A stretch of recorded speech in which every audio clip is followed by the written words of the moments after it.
এই ইন্ডিজোট যেখানে একজোড় হয়েছে সবাই এতজন একসঙ্গে মিটিং হচ্ছে, এখন একটা পজিটিভ ভাবে সবাই এক জায়গায় এসেছেন, তারা কি সম্ভাবনা দেখতে পাচ্ছেন? মণিশঙ্কর বাবু, গতকালই ভোটের রেজাল্ট হয়েছে। আমি প্রথম আজকে বলবো যে এই ভোটের রেজাল্টে গণতন্ত্রের জয় হয়েছে। কেন হয়েছে না, আমরা দেখছিলাম বিগত কয়েক বছর এই বিজেপি সরকার একক সংখ্যাগরিষ্ঠতা পাওয়ার পরে তারা যে কোনো বিল আনছে, দুজন তিনজন মিলে ডিসাইড করছে, কারো কোনো মতামতের ধার ধারছে না। এমনকি প্রথমবার দেখলাম সংসদ থেকে 100 কতজনকে একদম পুরো বহিষ্কার করে তারা বিলটাকে পাস করে নিল। সেই দিক দিয়ে একটা কনস্ট্রাকটিভ ডিসিশনে আসার জন্য এই ধরনের একটা রেজাল্ট গণতন্ত্রের পক্ষে কাম্য। দ্বিতীয় কথাটা আপনি যেটা বলছিলেন, মানে আমি পশ্চিমবঙ্গের অ্যাসপেক্টে যদি বলি একটুখানি, যে এই যে তৃণমূলের এই ভোট রেজাল্টটা হওয়ার যেটা কারণ সেটা একটু আমি বলিনি, তারপরে আমি লাস্ট কোশ্চেনটা আপনি যেটা চাইছেন। এই কারণটা হচ্ছে আপনি এই ভোটের প্রথম থেকে দেখবেন তৃণমূলের করাপশন নিয়ে অনেক কথা হয়েছে। করাপশন প্রাইম অফিসে হয়তো আছে,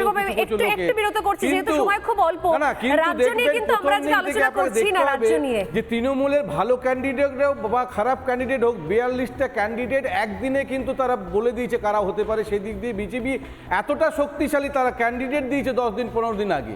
এটা হচ্ছে তৃণমূলের প্রথম ধাপ। এইবার আপনি যদি লার্জার পার্সপেক্টিভে বলেন, আজকে যে মিটিং দুটো হচ্ছে, আপনারা কি করে বুঝলেন যে ইন্ডিয়া জোটের যে মিটিংটা হচ্ছে সেটা সরকার গড়ার জন্য হচ্ছে? তারা একটা কৌশল নিতে পারে না যে জোটটা সরকারটা হচ্ছে এনডিএর গ্যারান্টি, কিন্তু কিভাবে সেই সরকারটাকে পরিচালনা করার জন্য সোজা হিসাবে যেটা তোমাকে করতে হবে, এটা না করলে ভারতবর্ষের পক্ষে ক্ষতিকারক, এই রণকৌশল নিয়ে মিটিং হচ্ছে কিনা এটা আপনি কি করে বলতে পারেন? ফলে গণতন্ত্রে আজকের দিনে যে মিটিংটা হচ্ছে, আমি মনে করি বর্তমানে এখন এনডিএ জোটটা ভাঙার কোনো প্রশ্ন নেই।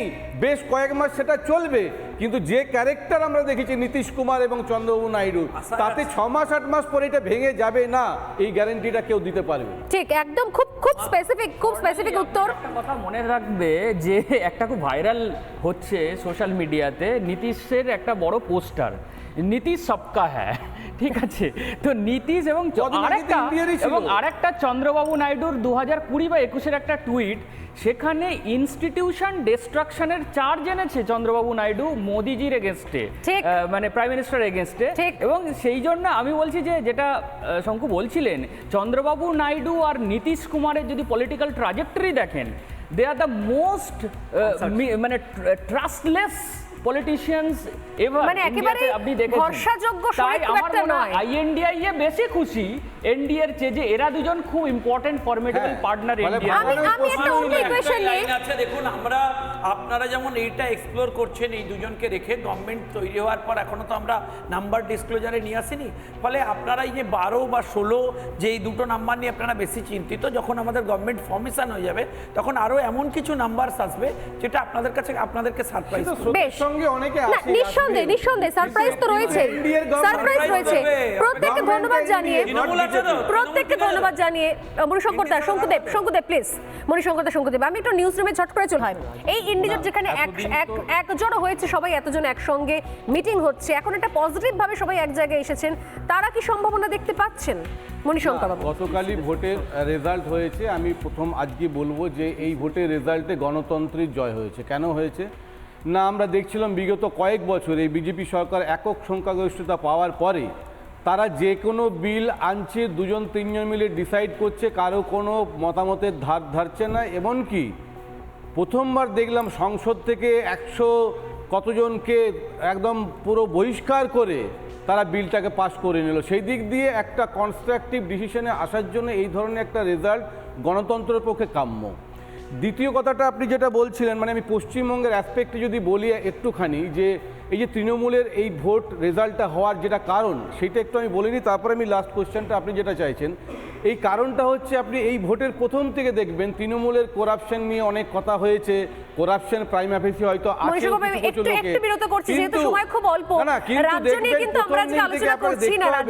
যে তৃণমূলের ভালো ক্যান্ডিডেট হোক বা খারাপ ক্যান্ডিডেট হোক, 42টা ক্যান্ডিডেট একদিনে কিন্তু তারা বলে দিয়েছে কারা হতে পারে। সেই দিক দিয়ে বিজেপি এতটা শক্তিশালী, তারা ক্যান্ডিডেট দিয়েছে 10 দিন 15 দিন আগে। এটা হচ্ছে তৃণমূলের প্রথম ধাপ।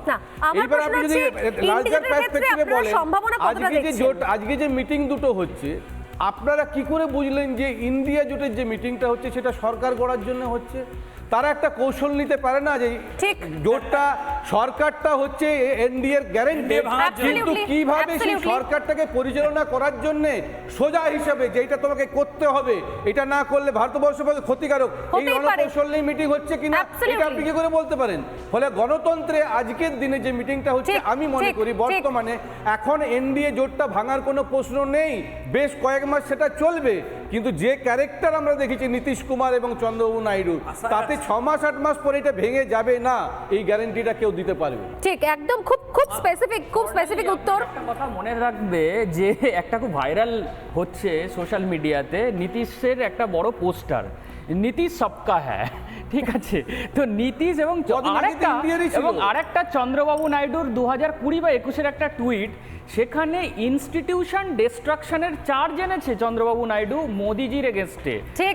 মানে প্রাইম মিনিস্টার এগেনস্টে। ঠিক। এবং সেই জন্য আমি বলছি যে যেটা শঙ্কু বলছিলেন, চন্দ্রবাবু নাইডু আর নীতিশ কুমারের যদি পলিটিক্যাল ট্রাজেক্টরি দেখেন, দে আর দ্য মোস্ট মানে ট্রাস্টলেস পলিটিশিয়ানস এভার, মানে একেবারে আপনি দেখেছেন। ভরসাযোগ্য তাই শরিক খুব আমার একটা মনে হয় নয়। আইএনডিআই বেশি খুশি এনডিএ এর চেয়ে, যে এরা দুজন খুব ইম্পর্টেন্ট ফর্মেটেবল হ্যাঁ, পার্টনার ফলে ইন্ডিয়া।